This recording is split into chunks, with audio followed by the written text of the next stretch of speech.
नमस्कार, सरोकार संवादमा यहाँलाई स्वागत छ। म श्रीकृष्ण नेउपाने। भन्नलाई त भनिन्छ नेपाल कृषि प्रधान देश हो, तर गतिविधि अनि नीति निर्माताले बनाएका नीति नियम हेर्ने हो भने वर्षेनी र हरेक सिजनमा किसानले दुःख पाउँदै आएका छन्। चाहे त्यो मलको कुरा होस्, बिउ बिजनको कुरा होस् या यान्त्रिकरण र श्रमकै कुरा गर्ने हो भने पनि नेपालमा कृषकलाई गरिने व्यवहार निकै फरक देखिन्छ।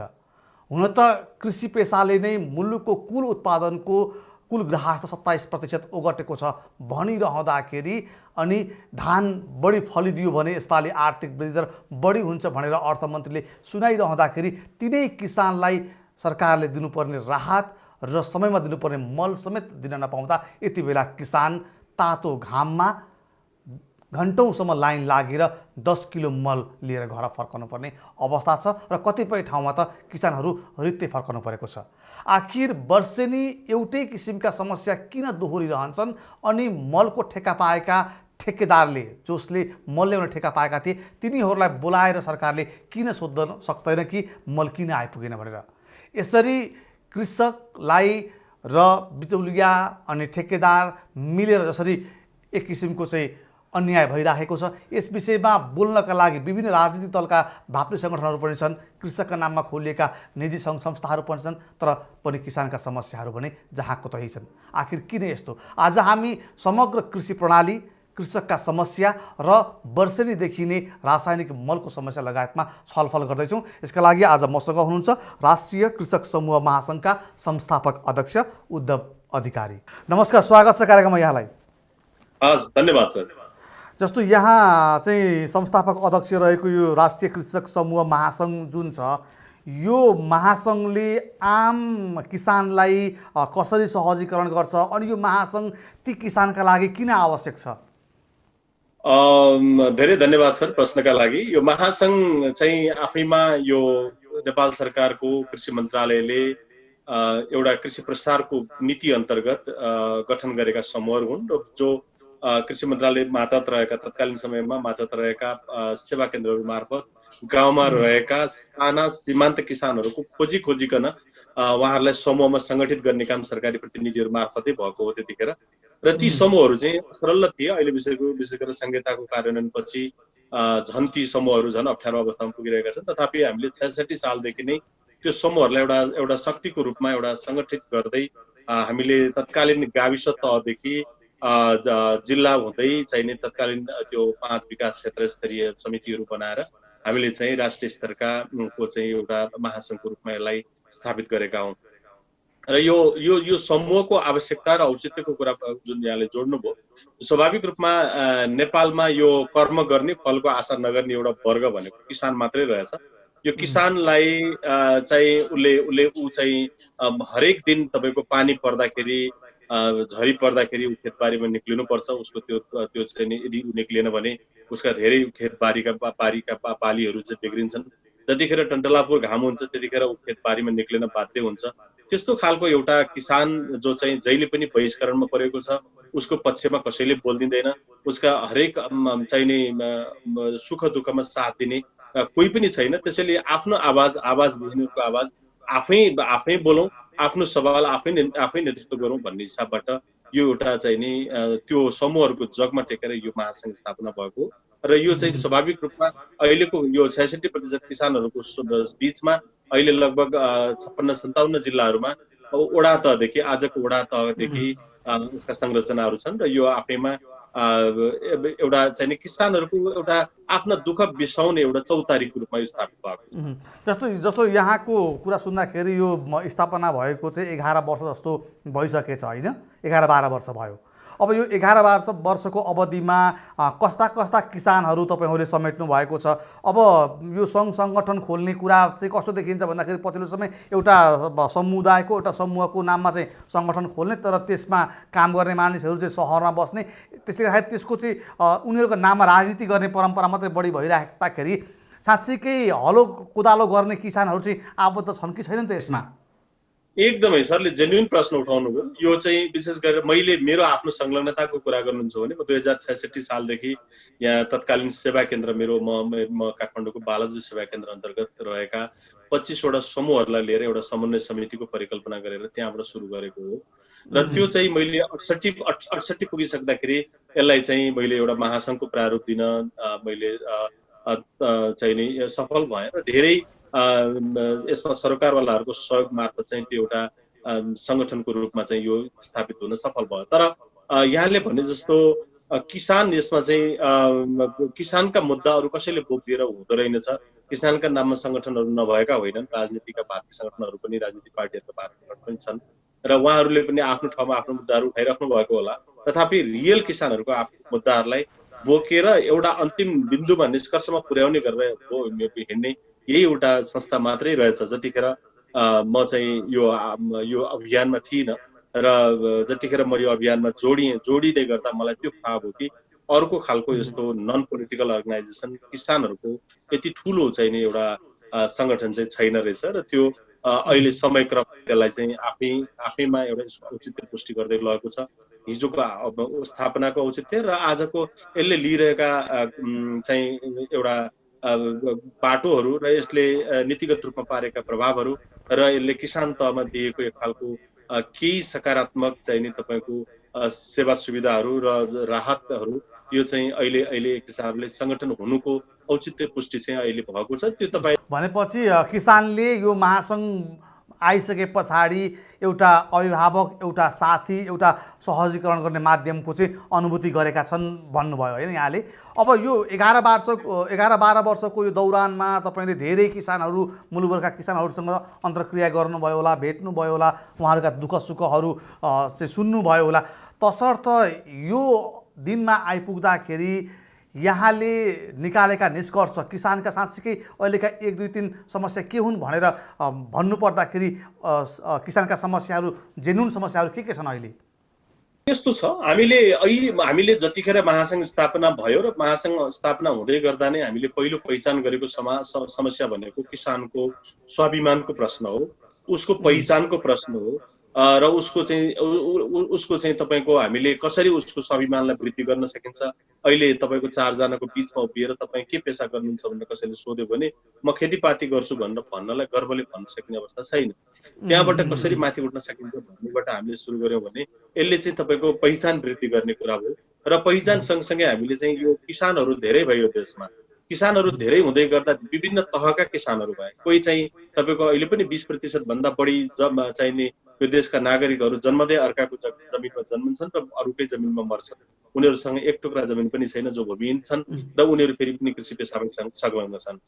अर्को एउटा वर्ग छ मध्यमवर्गीय किसानहरू छौं, जो चाहिँ तपाईको थोरै जमिन छ, उसले आफ्नो जीविकोपार्जनको लागि निश्चित अवधि 6 महिना 9 महिना खान पुग्छ, उसले तर आफ्नो जीवन पद्धतिलाई चाहिँ कृषिमय बनाएको छ। एउटा वर्ग त्यो छ, त्यो वर्ग निकै ठुलो छ देशमा।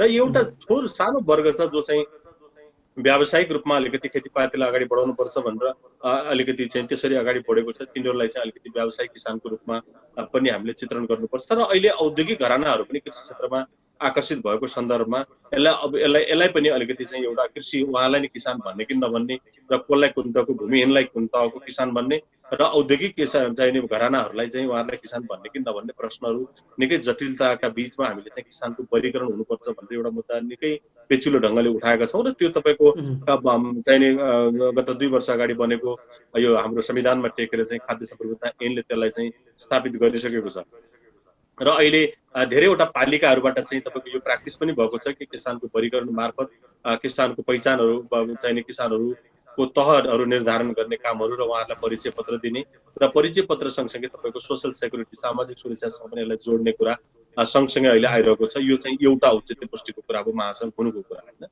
यो सँगसँगै हामीले धेरै खालका मुद्दाहरूलाई यसको सुरुवातदेखि नै हामीले उठाएका छौँ। हामीले सरकारवाला नीति निर्माताहरूसँग प्रत्यक्ष रूपमा परोक्ष रूपमा जोडिने, नयाँ मन्त्रीहरू आउने बित्तिकै उहाँहरूसँग हाम्रा अडानहरू चाहिने पेश गर्ने र उहाँहरूको कमिटमेन्ट लिने र तदनुरूपको कार्यक्रम नगरेमा बीचमा फलोअप गरेर उहाँहरूलाई चाहिँ दबावमूलक कार्यक्रमहरू दिने र उहाँहरूलाई चाहिँ एक खालको बाध्यात्मक अवस्था सिर्जना गराउने समेतका कामहरू चाहिँ हामीले नियमित रूपमा गरिरहेकै छौँ। र अब यो चाहिँ अझै हामीले संगठन यस्तो हुनुको कारण चाहिँ अब अहिले धेरैवटा किसानका सङ्गठनहरू, किसानका नाममा राजनीति गर्नेहरू, किसान या गरिब या सीमान्तका नाममा धेरैवटा सङ्घ संस्थाहरू देखिन्छन् र तिनीहरू वास्तवमा किसानका लागि भन्दा या गरिबका लागि भन्दा पनि गरिबका नाममा या किसानका नाममा काम गर्नेहरूको सङ्ख्या अहिले धेरै छ। त्यो एङ्गलबाट तपाईँले राख्नुभएको प्रश्नप्रति म असहमत हुन सक्दिनँ, किनभने त्यहाँ चाहिँ त्यो जगमा टेकेर आफ्नो श्रीवृद्धि गर्ने, आफ्नो चाहिँ उन्नति प्रगति गर्ने, तर जुन वर्ग हो त्यो चाहिँ झन्झन ओह्रालो लाग्दै जाने अवस्थाहरू हामीले देखिरहेकै छौँ। त्यसैले यो चाहिँ त्यो विरुद्ध यहाँहरू हुनुहुन्छ? स्वाभाविक रूपमा म यही सङ्गठन त्यसरी मैले आफूले एउटा आफ्नो विचारदेखि त्यसलाई जो चाहिँ एउटा वैधानिकता दिनेदेखि त्यसलाई झोलादेखि लिएर आज संरचनागत रूपमा, संस्थागत रूपमा यो निकै स्ट्रङ संस्थाको रूपमा बनिरहँदाखेरि अहिले महासङ्घमा अहिले देशभरि कति कृषकहरू चाहिँ प्रत्यक्ष रूपमा संलग्न हुनुहुन्छ? यसमा सालाखाला 3 लाख जति किसानहरू अहिले प्रत्यक्ष रूपमा संलग्न हुनुहुन्छ र परोक्ष रूपमा 5 लाख जति किसानहरू यो भित्र संलग्न हुनुहुन्छ। अनि यसको के तपाईहरुसँग चाहिँ यो साधारण सदस्यदेखि लिएर कसरी चाहिँ उहाँहरूलाई संगठित गर्नुहुन्छ? यो चाहिँ यस्तो हुन्छ, यसरी अब हाम्रो समूह नै यसको सदस्य हो, यसमा व्यक्ति प्रतिनिधि हुन्छ। समूहलाई हामीले निश्चित त्यहाँ चाहिँ नि शुल्क लिन्छौँ। अब 200-300 रुपियाँ एउटा समूहले त्यहाँ तिर्नुपर्ने हुन्छ। त्यो तिरेको शुल्क मध्ये त्यो वडा तहदेखि नै विभाजन हुन्छ। अब कसलाई कति कति रहने त्यो विभाजन हुन्छ र त्यो उहाँले जुन सदस्य हुन्छ त्यो सदस्य चाहिँ तपाईको वडाका संरचनाहरूमा बस्न पाउँछन्। त्यहाँ एउटा डेमोक्रेटिक प्रक्रिया अन्तर्गत उहाँहरू निर्वाचित हुनुहुन्छ। त्यहाँबाट प्रतिनिधिको रूपमा उहाँहरू चाहिँ त्योभन्दा माथिल्लो तहहरूमा चाहिँ नि जस्तो जिल्लामा आउन सक्नुहुन्छ, जिल्लाबाट प्रदेशमा जान सक्नुहुन्छ, प्रदेशबाट केन्द्रमा आउन सक्नुहुन्छ। एकैपटक गठन भएकै वर्ष एउटै मान्छे केन्द्रीय प्रतिनिधिहरू हुन सक्छ हामी कहाँ त्यस्तो। ओके, भनेपछि यो महासङ्घको चाहिँ तपाईको जुन उद्देश्य छ त्यो उद्देश्य भनेको चाहिँ सामूहिक सौदाबाजीका लागि, किसानका हक हितका लागि चाहिँ उहाँहरूको सामूहिक हक हितका लागि नै सौदाबाजी गर्ने एउटा सङ्गठनको रूपमा बुझ्नु पर्यो होइन?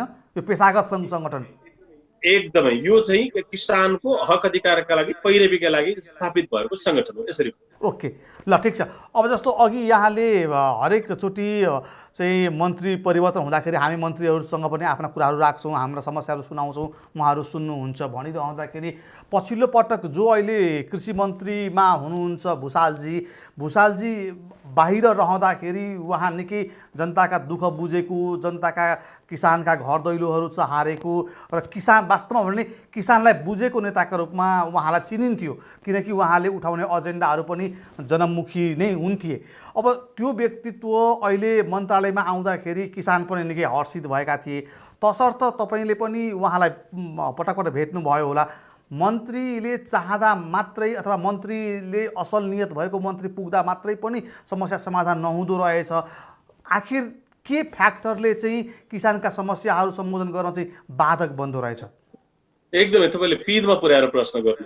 त्यहाँ तपाईँको यहाँ हाम्रो यो मरुभूमिमा भएको नेपालमा भएका जोसुकै महात्मा या चाहिँ जोसुकै चाहिँ तपाईँको जतिसुकै धेरै बुद्धि भएको मान्छे त्यो कुर्सीमा पुगे पनि त्यहाँ काम गर्न कठिन छ। किनभने तपाईँको हाम्रो जो संरचना छ नि, यो संरचना नै तपाईँको एक खालको पुरातन खालको छ। यो चाहिँ केन्द्रीकृत खालको संरचना छ।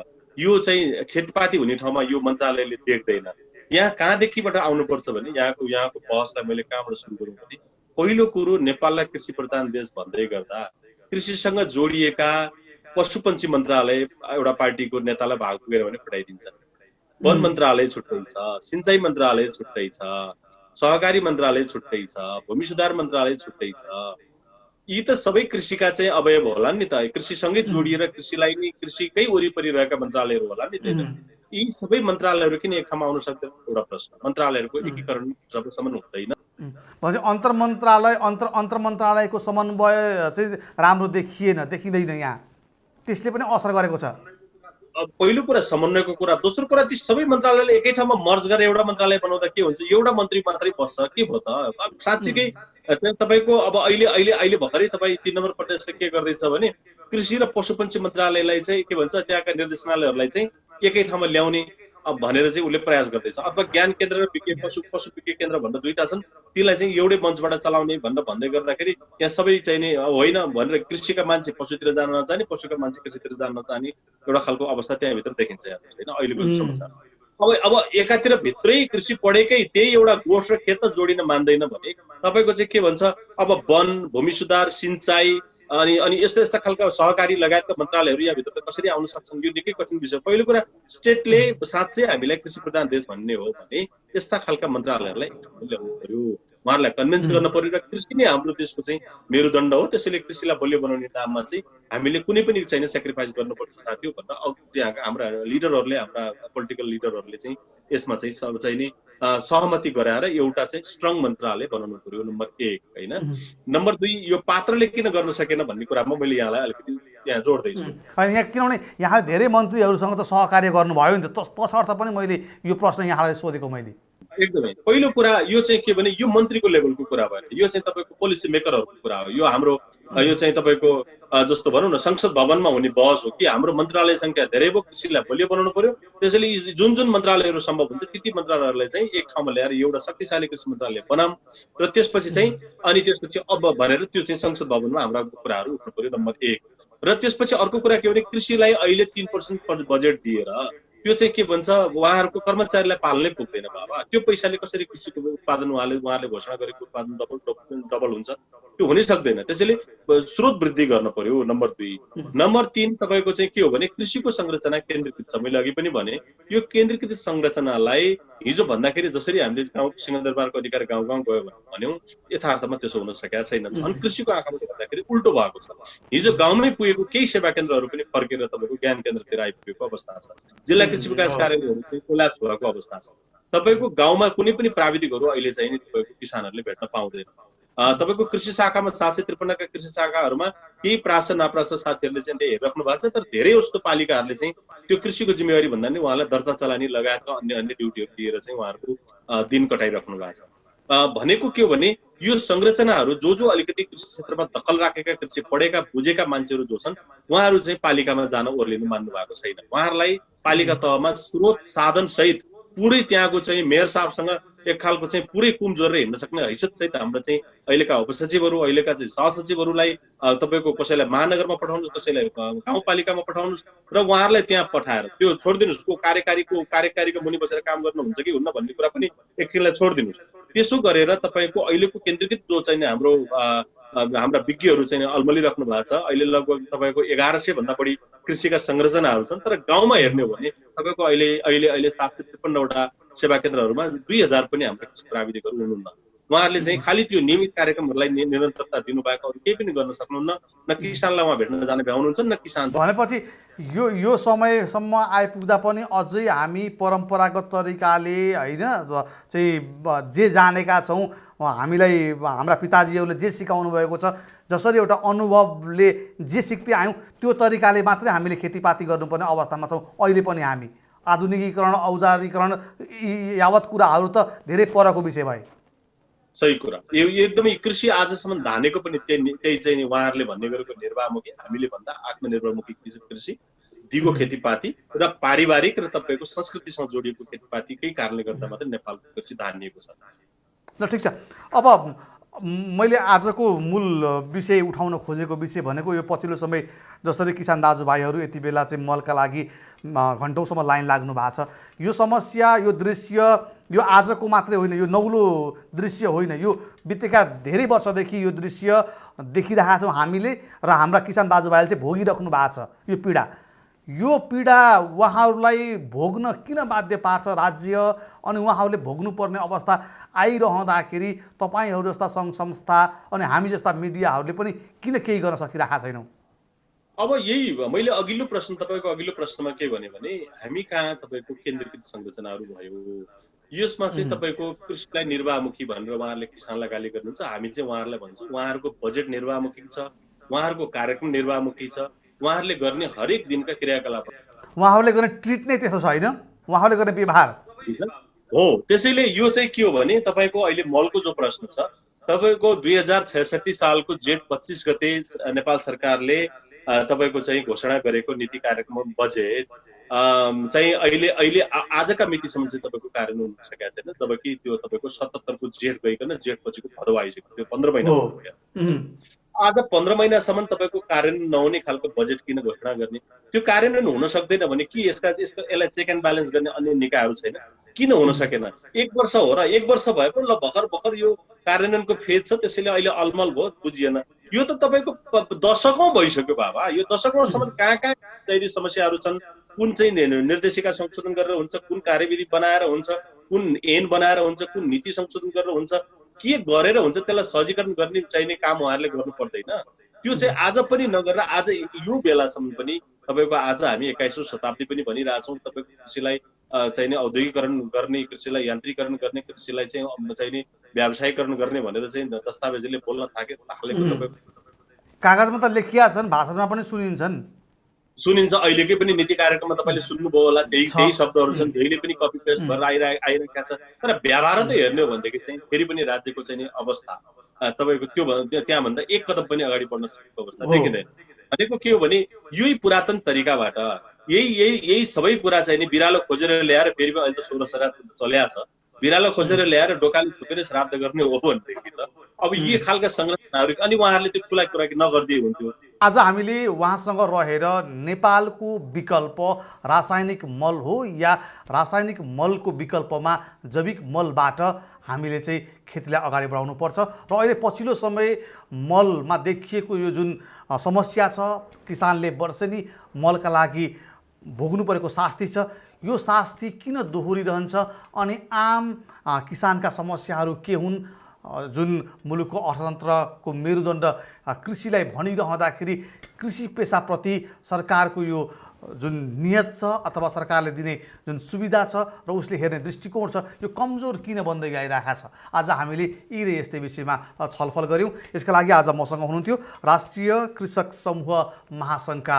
संस्थापक अध्यक्ष उद्धव अधिकारी। हवस् त, आजको सरोकार संवाद यति नै। म श्रीकृष्ण नेउपाने बिदा हुन्छु। नमस्कार।